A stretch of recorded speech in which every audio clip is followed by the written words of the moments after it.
what happened next was there was a strategy here, which was that we did want to infiltrate the music business or scene. We started to wear camouflage.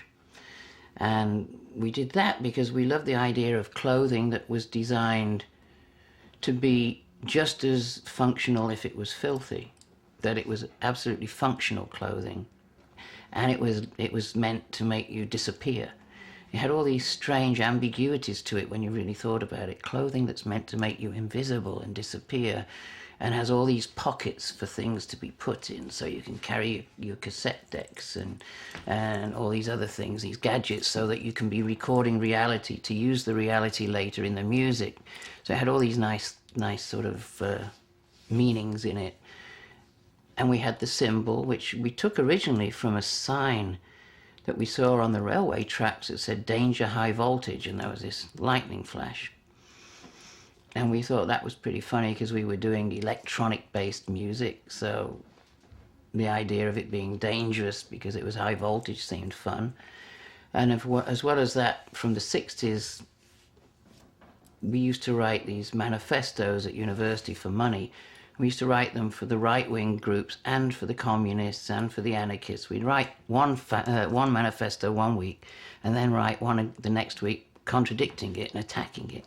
So red and black in the political tradition, red is for the extreme left and black is for the extreme right, and red and black together are for anarchy. As the French say, les extrêmes se touchent. The extremes are the same as each other. So we put the lightning bolt across the red and black to say it's all bullshit. All politics should just be blown up. It's all bullshit. Of course, we didn't realize how ill-informed many journalists are, and they immediately said, oh, they're Nazis because it's red and black and it's got a lightning bolt. And I'm like, no, it's not that at all. It's about short-circuiting control. It's about making it shatter. That's why it cuts it through. But that was an argument that still goes on.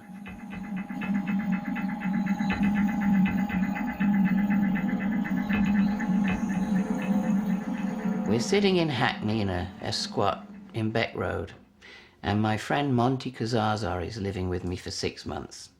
He's this wild avant-garde artist from Berkeley, and how we found out about him was a letter from someone who said, we met this guy, he was at this party in Berkeley, and oh God, Journey's so scary and weird, what a sick guy.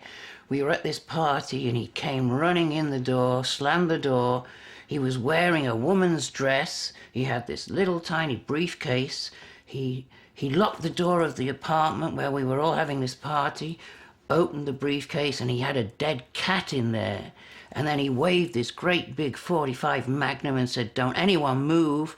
And then he sprayed lighter fuel on the cat and set it on fire and kept us at gunpoint while it burned, and it stank. That guy is sick. Don't ever get in touch with him. So what do? Write to him, and he becomes my best friend of all time.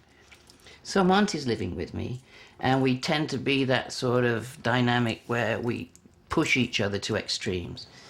Neither of us will go, oh, that sounds a little bit too much. We'll always go, more, harder, weirder, more extreme. So there's Monty and me walking across London Fields in Hackney from the house to the studio. It's September the 3rd, 1975, in the afternoon. And we're saying to Monty, we've got it all in place, Monty, it's ready. We've got the sound, we've got the logo, we've got the manifesto, we've got the way to look so people can copy the way we look. But we need a name for the music. It's got to have a name. And so we're talking and walking, and then Monty stops and he says, Jen, you've already figured it out. I'm saying, what do you mean? And one of the things we said we thought about calling it was factory music because of the Andy Warhol factory, but then we thought factory records, that's a bit corny, too obvious, so we didn't do that one. And I said, what is it, Monty? He goes, you keep saying the word industrial. all the way through this conversation, all you keep doing is using this word industrial, he said. So that's what it is. It's industrial music for industrial people. And that was the eureka moment, of course.